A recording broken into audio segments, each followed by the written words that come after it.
强森第一次蹲坐监狱，却遭到杰森的冷面嘲讽，还不等他吐槽几句，强森却拉开一旁石的，轻松做起标准的抬举动作。本以为这已经够离谱了，没曾想监狱的牢门竟突然间被打开，这让强森很是意外，于是对着监控破口大骂。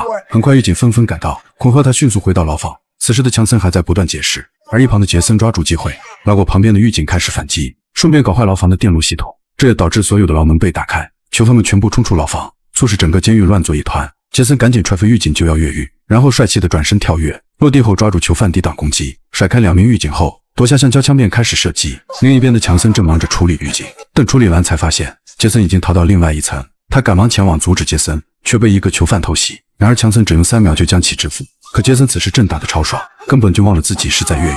而强森因为是警察身份，免不了遭遇囚犯偷袭，但他这种大块头简直就是活体坦克，一路杀出重围，即使是橡胶弹打在他身上，简直就是在挠痒痒。很快监狱要封锁，杰森加快了越狱速度，不断翻越障碍。强森也开始着急，一个躺地滑翔就从楼梯跳下，然后双臂用力展开，便将囚犯硬生生打倒。3狱警看着强森不敢动弹，但还是被强森拱了出来。正当杰森处理完最后几个狱警，却被强森一把抱住身体，直接划出最后一道闸门。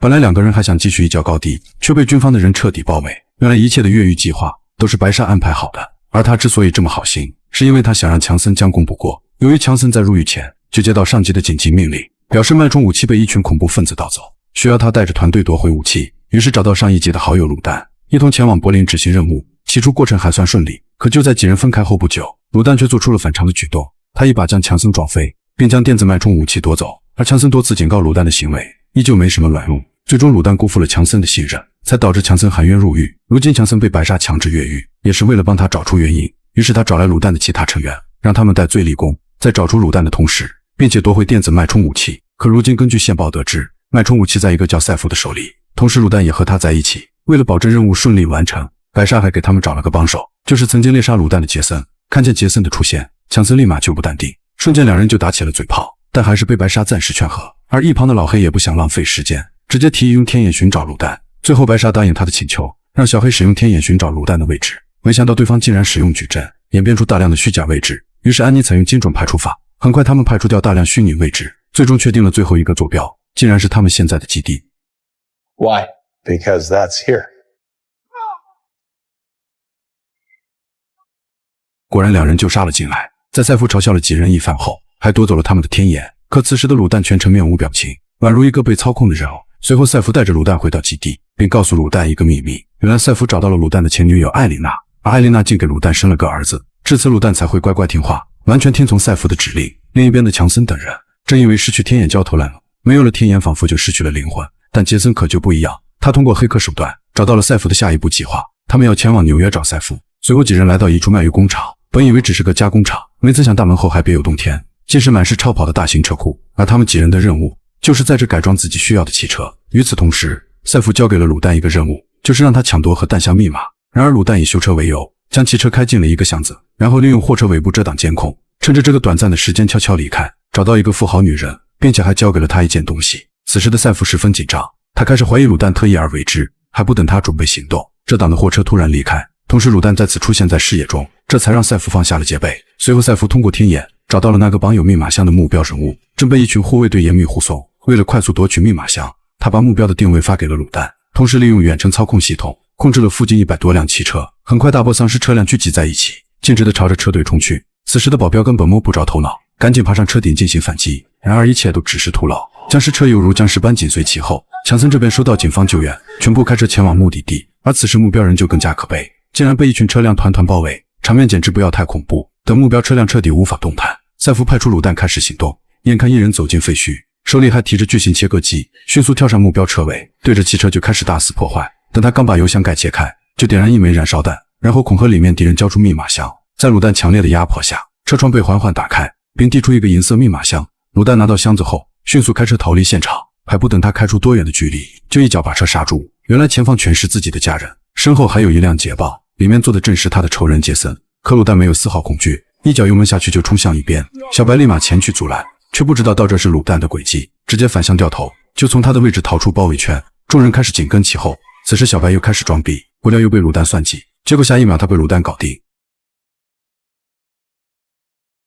其他人赶紧分开行动，小美直接抄近路进行追击，很快就赶上了卤蛋。看着卤蛋一脸苦瓜样，他是气不打一处来，可卤蛋还是按下加速器开关。小美见状也不留情，果断射出拉力绳，没想到卤蛋的车马力十足，就连刹车都没有用。这时小黑开车赶来救援，同样将拉力绳射出，可似乎同样没有太大效果。此时卤蛋发现前方拦截，刚上车准备停下，就被杰森抓住机会拉住，紧接着就是强森，同时前方的老黑也射出拉力绳，强森赶紧下令同时倒车，结果把卤蛋死死困在中间，眼看轮胎都擦出明火，依旧困不住这头野兽。其实卤蛋也很懊恼，他赶紧打开氮气加速器，试图尝试着解围，果然老黑的兵力被拉动，卤蛋立马一个加速撞了过去，这让小黑慌了一屁，迅速往后倒车，结果却被卤蛋一把拉住，直接来了180的翻转。眼看破局有个希望，卤蛋直接捶飞左边车门，导致强森直接撞上电线杆，紧接着卤蛋快速倒车，直接倒进了小美和小黑中间，利用惯性的拉力，瞬间将4辆车撞在了一起。此刻卤蛋赶紧爬出车外，提起箱子迅速撤离，杰森见状紧随其后，没想到卤蛋突然转身举枪，二话不说直接对着杰森射击。这时小美趁机抢走箱子，因为她料定卤蛋不会开枪，然而卤蛋开枪警告，这是小美属实没有想到的，但她还是被赛弗的手下拦住，逼迫他放下手中的箱子，结果刚举枪就被卤蛋拦截，但小美依旧不肯放手，直到卤蛋看向自己，她才肯放手。看着卤蛋离开的身影，小美的心彻底凉了。当所有人回到基地后，强森赶紧询问杰森情况，小白说没有停过，这让强森根本不敢相信，愤怒地离开基地。而另一边的赛弗为了惩罚卤蛋，直接枪杀了艾琳娜。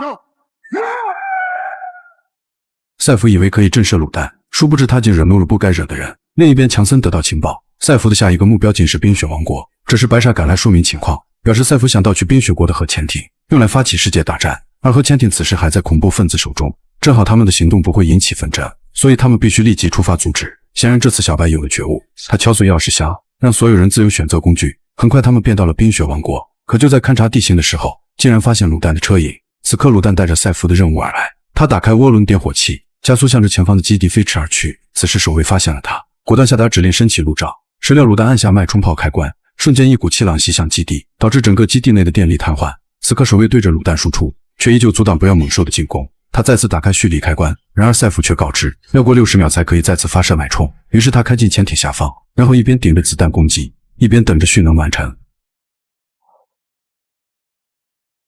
而在空中指挥的赛弗则趁机黑进潜艇内部系统，并且成功启动潜艇。外围的小黑发现潜艇被启动，知道赛弗已经开始行动，于是他们决定一组人去阻断控制，而另外一组则去拔出发射芯片。随后他们开进基地内部，直达潜艇控制区域。下车后众人开始分头行动，强森带着女人去控制室阻止潜艇启动，而老黑带着小黑白进入潜艇内部，破坏核弹的发射芯片。可他们的行动很快被赛弗发现，分分钟就把小黑白隔离在外，让2个电子白痴在里面寻找芯片。同时他还运用毕生所学，简简单单就把安妮拦在系统之外。为了加快进度，赛弗启动了潜艇的核武器。小黑眼看发射井进入倒计时，却根本做不了任何事情，而里面的2人还在着急慌忙寻找存放芯片的文字，奈何2人文化属实太低，连个毛都没有找到。千钧一发之际，小黑提醒计时器的旁边查看一下，果然被小白看到，立马拔出，最大威胁彻底解除。这让气愤的赛弗下令开走潜艇。完成任务的卤蛋来到制高点，接应赛弗的手下，因为他们要在这狙击强森等人。殊不知此时的卤蛋正在等待最佳的反击时刻。另一边的几人迅速坐上战车逃离，却引来了大量追兵。此刻老黑开着大牛不断逃跑，并且埋怨子弹都对着他。小美嘲笑他选的颜色太过炸裂，于是老黑只能祈祷上帝。此时赛弗控制潜艇下沉，寻找最快逃跑路线，同时强森几人已经预判了路线，正马不停蹄地前往阻止。怎料身后追兵实在太多，但小黑开的装甲车有办法，他按下机枪按钮，枪口立刻向后旋转，打得追兵一个措手不及。同时另一边的强森开着铲车杀入，再次处理掉一辆越野车。这时一个士兵瞄准前方大牛，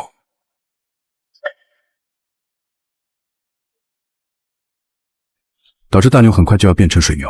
老黑不断呼叫救援，最后还是小黑前往营救。一个按钮发出牵引声，但还是没能将大牛拉出水面。可小黑还想尝试一把，果然老黑坐着车门上岸，然而后面的子弹还是跟着他跑。而更加倒霉的是，发射火炮的根本又打出一炮，最终还是将2人分开。此刻老黑拿起车门，渴望躲开飞来的子弹。就在敌人冲过来的瞬间，他举起车门直接干倒，然后抢下配枪依次射击敌人。此时杰森前来接应老黑，令赛弗不知道的是，飞机尾部有2人悄悄潜入，原来是杰森赶来支援。同时赛弗也发现了杰森，但他根本不相信杰森没死。原来当时杰森中弹后被亲爱的母亲救了回来，同时卤蛋找了富豪女人就是他，也是为了请求杰森帮忙，还告知了杰森的弟弟是赛弗所害。至此杰森才知道所有真相。很快2人潜入飞机内部，他们不仅控制了飞机，同时也进入了卤蛋儿子的房间。这时卤蛋接到杰森的电话，知道了儿子安然无恙，他便开启杀戮模式，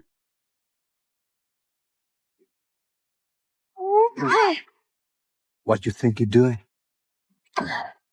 Looking at you dead in the eye. 鲁丹很快就将卡拉米解决，并告诉天上的赛弗， Just took your foot off the tiger's neck. 杰森为了孩子的身心健康，给小宝宝戴上了耳机。看着杰森带走宝宝，赛弗只好下达追杀令。另一边的几人还在逃亡，因为身后的士兵又开始作妖。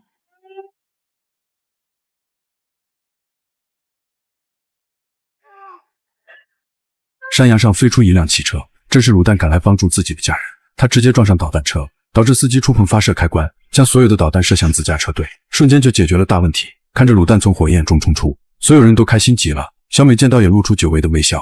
赛弗看后实在忍无可忍，只能命令潜艇射出2枚鱼雷，一枚炸开冰层，而另一枚却在冰面上滑翔。强森果断下车调整方向，对着前面的导弹车推去。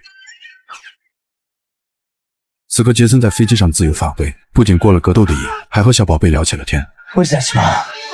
There it is. 此时赛弗调整潜艇方向，硬生生把和潜艇冲破冰层，导致几人被潜艇推着跑。最终他们摆脱了潜艇的追逐，调转另一个方向奔去。百试不爽的赛弗怒气冲天，选择发射热追踪导弹。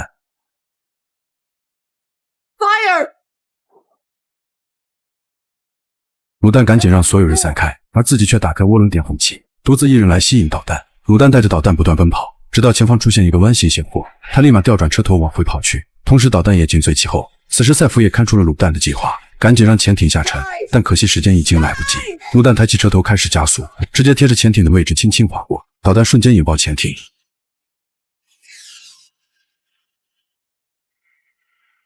同时鲁丹在翻滚中跳车，还不等他稍作休息，巨大的爆炸即将袭来，眼看自己无路可逃。就在热浪即将袭来的瞬间，家人们迅速开车将鲁丹团团围住，成功躲避了巨大的热浪。另一边的赛弗发现大势已去，赶忙收拾东西想要逃跑，只可惜开门竟是杰森守在门口。本以为赛弗会就此凉凉，没曾想他还有逃跑的办法。只见他拿起地上的伞包，然后打开机舱门，直接跳机逃跑。此时大气压缓缓吸住宝宝来，为了宝宝安全，杰森一跃抱住宝宝，卡在门口的同时，用脚按下关门键。虽然赛弗逃之夭夭，但宝宝依旧安然无恙。Told you this would be fun.